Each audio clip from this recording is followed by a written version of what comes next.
Okay, I'm going to answer the delicious question of how do you make fettuccine Alfredo? And boy, when you hear the word Alfredo, it opens up all kinds of stuff out there in the world today. But what we're going to do in this particular lesson is we're going to restrict it to the original, the most traditional fettuccine Alfredo, which is made with egg yolks, Parmesan cheese, olive oil, garlic, salt and pepper, and cream.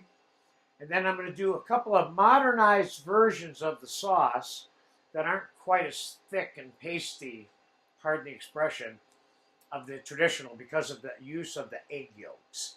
So we're going to make an original for you, and we're going to make a one without egg yolks that may or may not have a little chicken stock added to it, depending on whether or not you want to go in that direction. But I'm going to show you the how and why of doing that either way. Okay. We're going to start by cooking some pasta. And I have 1 pound of fettuccine here. And I'm going to put it into boiling water.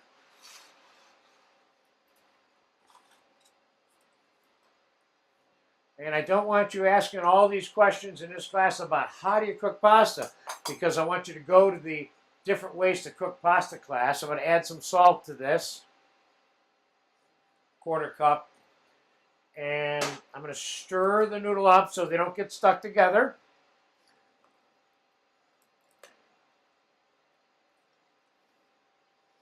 And in this case, because fettuccine gets stuck together, if you don't mix it constantly, then Nolan, I need the pitchfork over here from the toolkit right there. Yep. And this tool right here I love to use to mix the pasta with because it has a way of getting in and out of the noodles themselves.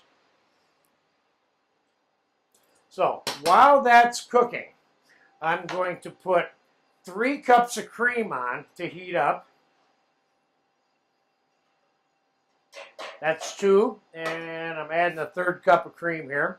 I may not need all 3, but since we're going to make a couple of different versions of this, we might.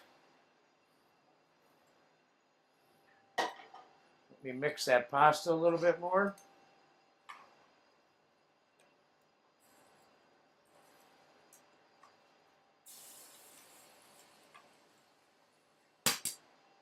Can you use olive oil or some kind of salad oil in with the pasta? Yes, you can if you think you need to.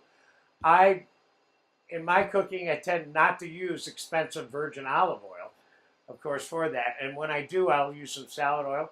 But the salad oil isn't necessary, or the olive oil, or any oil for that matter, when you're cooking the pasta, as long as you're monitoring the noodle to prevent it from being stuck together, which I need to do right now.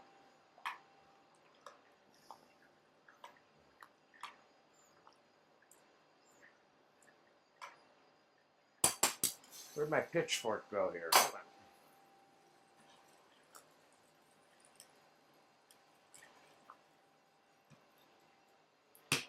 on. Okay, I'm going to do this, and then we're going to drain the pasta. I may take a 2-minute break here in the middle, but I have a couple things I'd like to say first. There's a difference between how many people cook or drain their pasta, and I'm going to cover that in the how to cook store pasta class, or lesson rather. But quickly, in terms of the fettuccine itself, we're not going to rinse the fettuccine. Traditionally, Italians do not rinse pasta. They cook it, they drain it, and then they spread it out on a pan, oil it a little bit, and let it cool like that. If they're pre-cooking it for later use, or if they're cooking it to use it immediately. In both cases, they typically do not rinse them, okay? There's a certain flavor that is left behind residually with the pasta that gets rinsed away when you shock it with water, whether it be cold, warm, or whatever.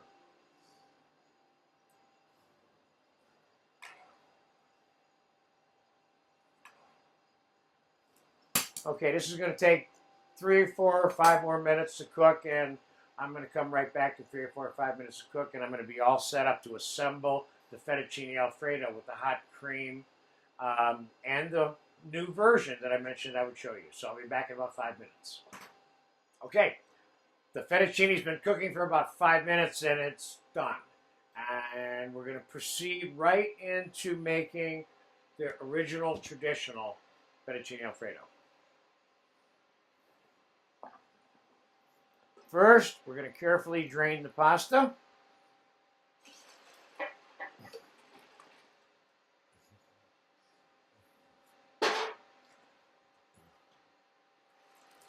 Just hold on a second there.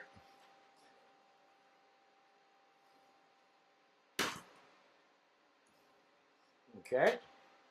We're going to spread the pasta out here a little bit, but we're not storing it and cooling it. We want to make it hot right now. So what we're going to do is, now this is the process that I recommend for the original fettuccine Alfredo.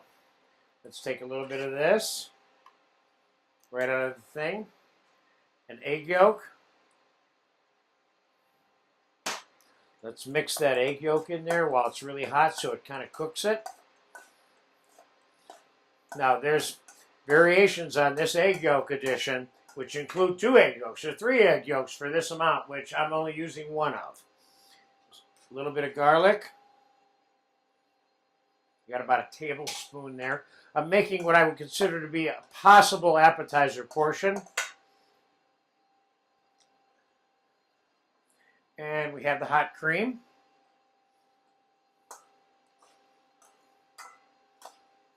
I put, I don't know, about a half a cup in this here. And we have fresh ground black pepper. And we have Parmesan cheese, about a teaspoon of pepper, if that. And the cheese is kind of left up to you. But their traditional one tends to be a little bit thick and pasty, like I said before. But I don't want to take away from the quality of the traditional one by saying thick and pasty. It's just that that's how it's best described, you know? Okay, a little more Parmesan. Now, let's get a little bit of olive oil in here.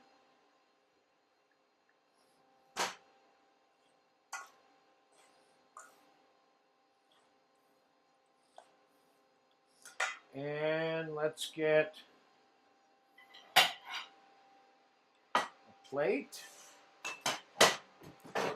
And let's taste it first. Here.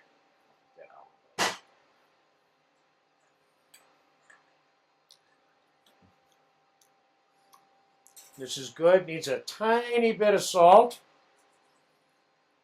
I tend to like to put a little bit of chopped parsley in it just for color.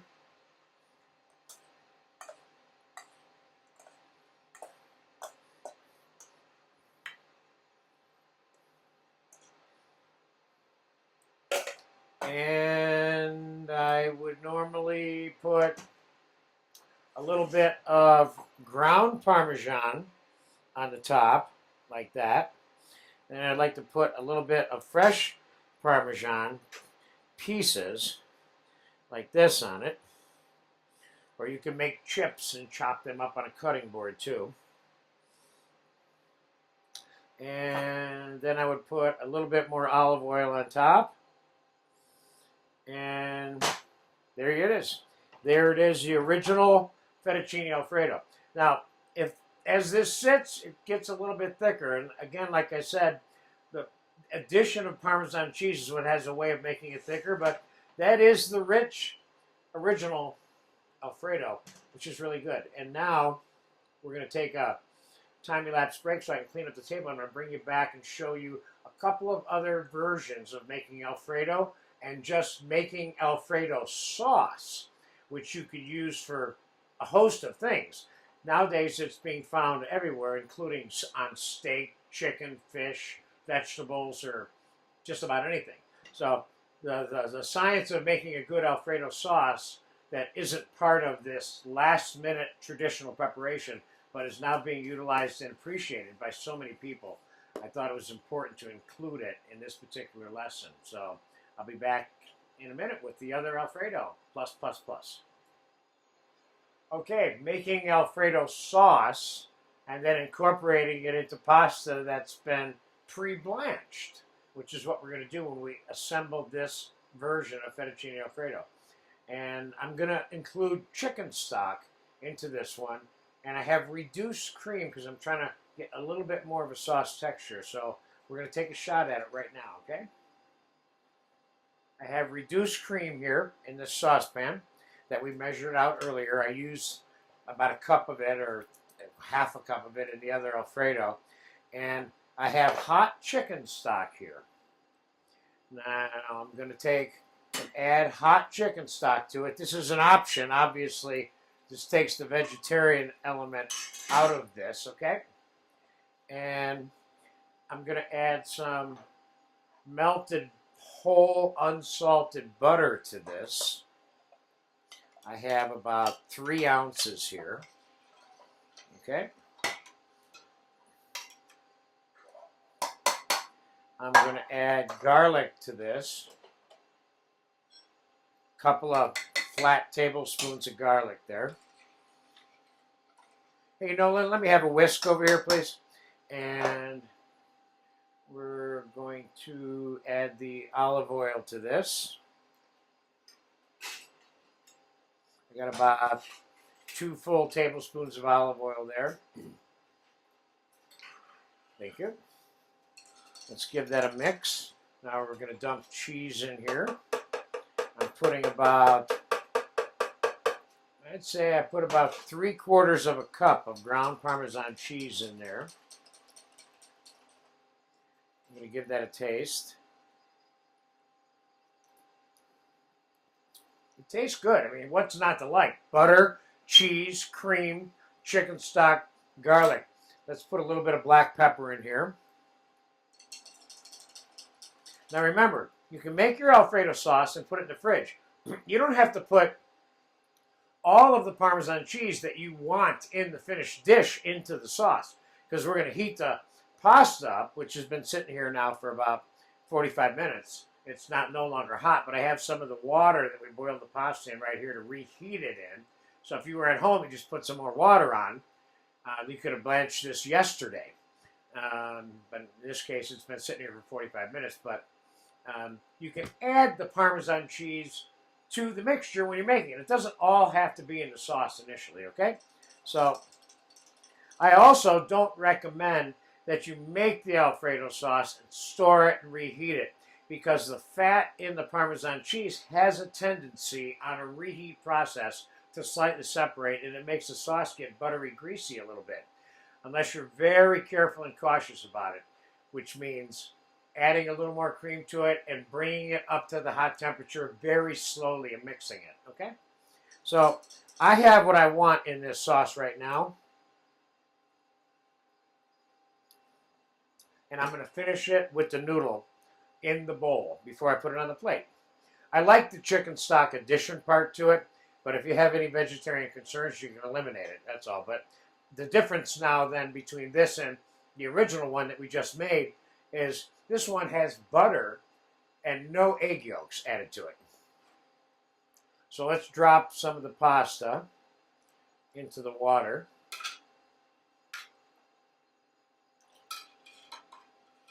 And let's fish it out, because this water is really hot, as you can see.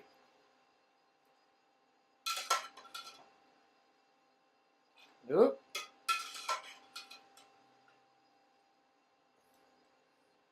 That's enough for a meal right there. Now, we'll take some of the sauce. Just pour it right on it. Now, in my case, I'm going to want more Parmesan cheese, but this is looser. And typically at this stage right here, because once the noodle hits the sauce, it begins to absorb the sauce, and this can become pasty too. So what makes this different and slippery, as I would describe it, would be the chicken stock added to the cream and then the olive oil added at this stage too.